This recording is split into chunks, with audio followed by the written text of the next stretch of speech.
Para encerrarmos esse fórum virtual de direito educacional, o tema escolhido foi os códigos disciplinares e os regimentos, novos modelos para trazer maior segurança para a comunidade escolar. Temos a apresentação realizada pela doutora Aurora Carvalho, pedagoga e advogada com especialidade em Direito Educacional, pós-graduada em Educação à Distância. Atualmente exerce o cargo de coordenadora do Núcleo de Produção Científica do Instituto de Pesquisas e Administração da Educação, palestrante e conferencista em diversos segmentos da educação. Vamos fazer um resumo de tudo aquilo que já foi dito até agora. A doutora Selma falou sobre o racismo, a Lei 7.716, que a escola pode prever em seu regimento a expulsão. Foi falar também sobre a advertência verbal, a advertência escrita, a orientação através do orientador educacional, o conselho de classe, o conselho tutelar, a educação disciplinar, as habilidades sociais educativas, o direito de defesa, que eles devem estar inseridos no regimento, no regulamento, nos códigos, que o diretor é visto como um repressor, isso foi dito pelo professor Oswaldo, que o regimento escolar, o código de conduta, também é chamado de código de ética, da transferência compulsória, da deseducação que educa, da indisciplina, que tem área de uma dose, tem cura, tem uma dose de amor, de carinho, de perseverança, do filme Senhor das Moscas, da indisciplina versus ato infracional, do registro de ocorrência nas escolas, do regimento escolar, do código disciplinar, do ECA, do Código do Consumidor e do contrato de prestação de serviços educacionais. Tudo isso que nós estamos falando até agora se resume nas precauções jurídicas que todas as escolas têm que ter. E a partir do qual é o primeiro documento onde aparece todos esses tipos de precauções? É no regimento escolar, onde tem um capítulo que diz direitos e deveres dos discentes. Nesses direitos e deveres dos discentes, ali estão catalogadas todas as sanções que possam ocorrer com este aluno. A primeira é a advertência verbal, quase todas elas são assim. Primeira é a advertência verbal, onde o aluno ele é advertido verbalmente, em caso de reincidência vai para a advertência por escrito. Da segunda advertência por escrito, o aluno só entra com o seu responsável no colégio. Mas por quando é que você usa advertência por escrito, quando você usa advertência verbal, quando você faz esse tipo de coisa? Geralmente, isso está num regulamento à parte. E é uma das coisas que nós sempre falamos, a cartilha do aluno, a cartilha disciplinar, ou código disciplinar, ou código de ética do aluno. Por quê? Ali, além de você botar os deveres e os direitos desse aluno, você também vai colocar as sanções que possam ocorrer com ele. Não podemos mais expulsar o aluno de dentro do colégio, mas podemos retirá-los da sala de aula, colocarmos dentro de uma sala específica, com material específico, uma pessoa cuidando dele. Ai, Aurora, mas nós podemos tirar o recreio deste aluno? Sim. O recreio, ele é dado para o aluno se alimentar, o aluno fazer um lanche, e não para brincar. Então, nós podemos tirar realmente o recreio do aluno na hora da brincadeira e não na hora do lanche. O aluno vai lanchar em outro lugar, sentadinho, ou então numa sala à parte, ou no refeitório. Ele não vai brincar com as outras crianças, porque o recreio ele é dado, a origem do recreio é um intervalo para que o aluno possa lanchar no meio da tarde, e não um local para ele brincar. Vocês estão entendendo bem a diferença? Outro ponto também fundamental nisso é que, dentro desse regulamento, vocês têm que colocar o amplo direito de defesa. Como vai ser esse amplo direito de defesa? Ele pode ser oral, como ele pode ser por escrito. Se ele for oral, o pai vai pedir uma reunião com a direção, com o conselho, com todos aqueles componentes que fazem parte do corpo do colégio, que ele vai explicar o que aconteceu com seu filho. Se for por escrito, ele vai fazer um documento, onde esse documento vai ser analisado. Outro fato importante, isso acontece muito: aluno não é carteiro, não se deve mandar nenhum documento na agenda do aluno, se o aluno não tem responsabilidade nenhuma de entregar esse documento aos pais. Ah, mas como é que eu vou fazer? Ou entregue na hora da saída para o responsável que vem apanhar e coloque para ele assinar, ou mande por AR. Você tem duas, mas vai ficar muito oneroso. É preferível ficar oneroso assim do que um pai entrar com uma ação judicial dizendo que o seu filho está levando documentos importantes, documentos que eles não têm maturidade nem responsabilidade para isso. Vocês têm que entender que a fábrica de danos morais, ela existe no judiciário. E qualquer coisa que seja fora do contexto, ou que o pai, que os responsáveis acham que não está de acordo, eles vão entrar na justiça, principalmente aqueles pais que estão inadimplentes. E falando em pais inadimplentes, vamos voltar para o contrato de matrícula. É uma coisa que eu falo em todas as palestras, mas eu gosto sempre de frisar, porque acontece muito isso.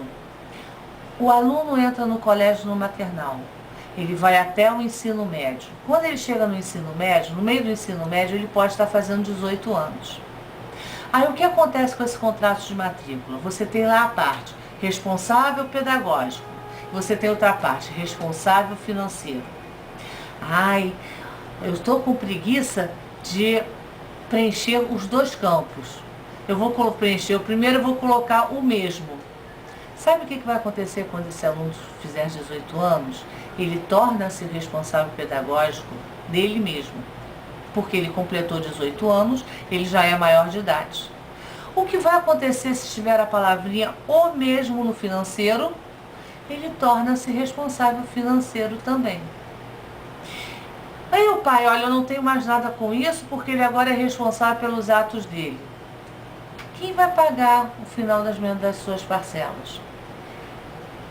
Se era responsável financeiro, era o pai, ou a mãe, ou a avó, ou avô, e ele colocou o mesmo, ou seja, o responsável pedagógico torna-se o aluno responsável financeiro também.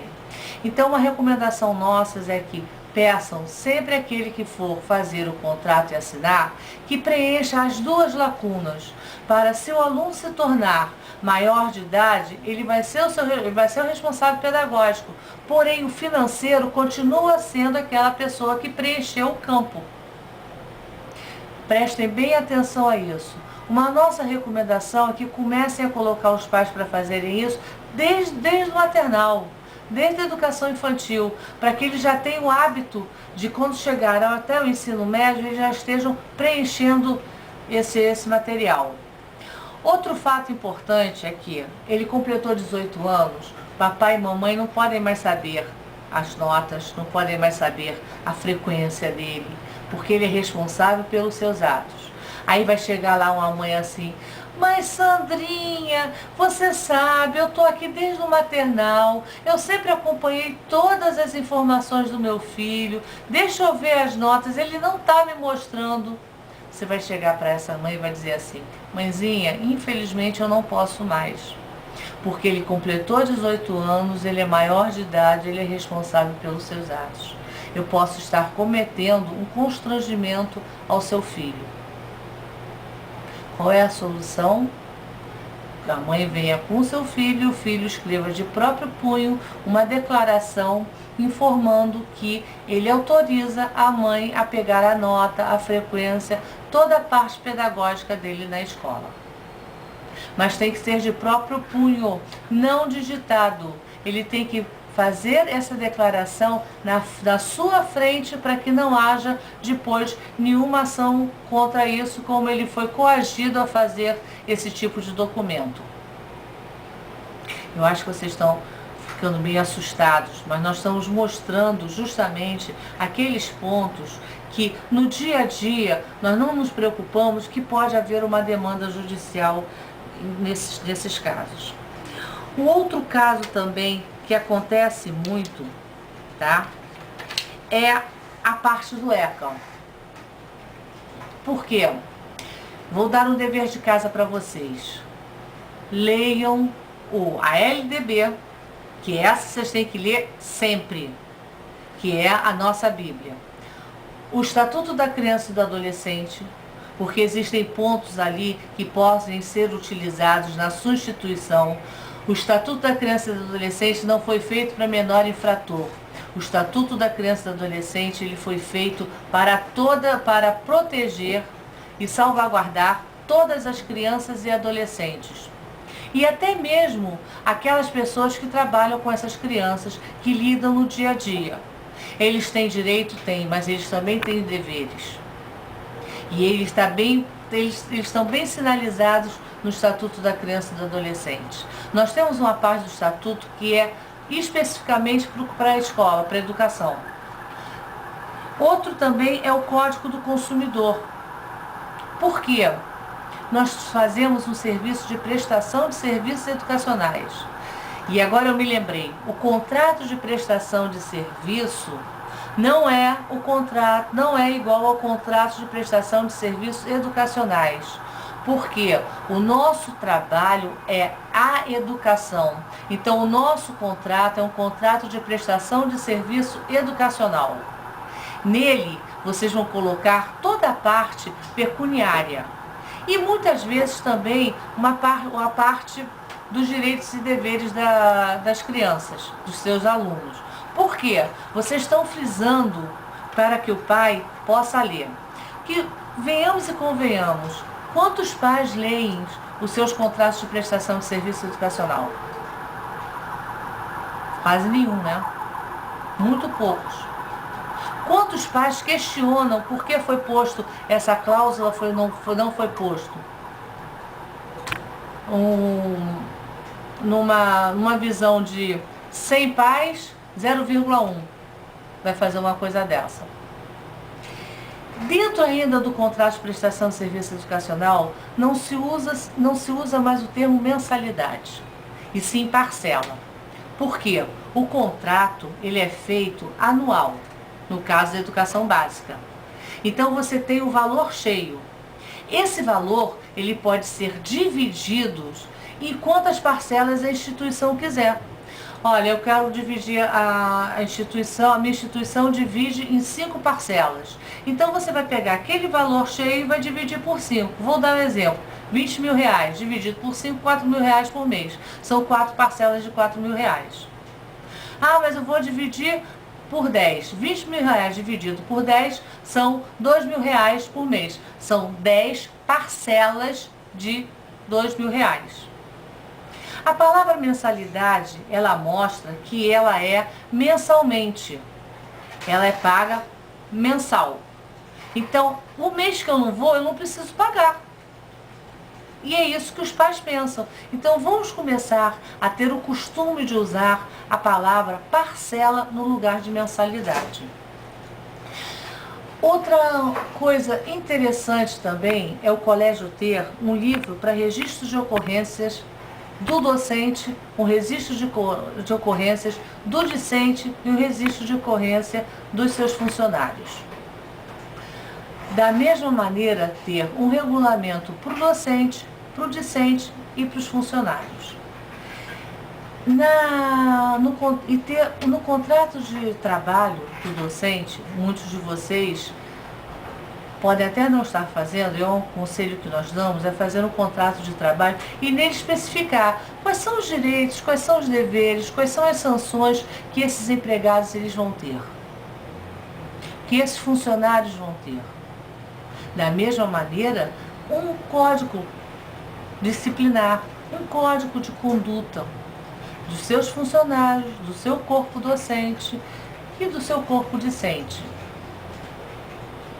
Esses são alguns pontos que nós estamos vendo. Transferência A transferência ex officio ela pode ser feita a qualquer época do ano, desde que comprovado que esteja sendo essa transferência pelos meios por militar, por funcionário público, mas isso tem que vir comprovado. Outra coisa também é a indisciplina versus o ato infracional. Até que ponto o aluno é indisciplinado, até que ponto o aluno está fazendo um ato infracional. Vocês, no seu regimento, vocês, no seu regulamento, vocês, no código de conduta, é que vão determinar. O aluno brigou com o outro, isso é considerado só indisciplina ou já vai direto para o ato infracional? São vocês que vão decidir isso. Tudo isso tem que estar no contrato. O contrato tem sempre uma cláusula que diz: o contrato faz parte do corpo desse contrato, o regimento, a proposta pedagógica, e agora vocês podem colocar o código disciplinar. O que acontece dentro nas escolas é que agora, por lei, você tem que ter um livro do PROCON. Esse livro do PROCON, o que vai acontecer? Você tem uma parte, esse livro é dividido em 3 vias. A primeira via vai ficar no livro, a segunda vai para o pai e a terceira é encaminhada ao conselho tutelar. Qualquer ato que o aluno cometa que vocês achem que internamente não dá para resolver, façam esse livro de ocorrência. O pai também vai ter o mesmo livro do PROCON, onde ele pode fazer a reclamação e o colégio tem que encaminhar ao PROCON estas reclamações. Da mesma maneira, 3 vias. Uma via fica na escola, outra via vai com a pessoa que fez a reclamação e a terceira via vai direto para o PROCON, já com a justificativa do colégio a aquele respeito. E depois vai vir a resposta. Isso é uma lei nova, isso é um ato novo que está sendo implementado em todos os estabelecimentos, inclusive o educacional. Voltando à indisciplina, que eu sei que é um fato muito marcante nas escolas.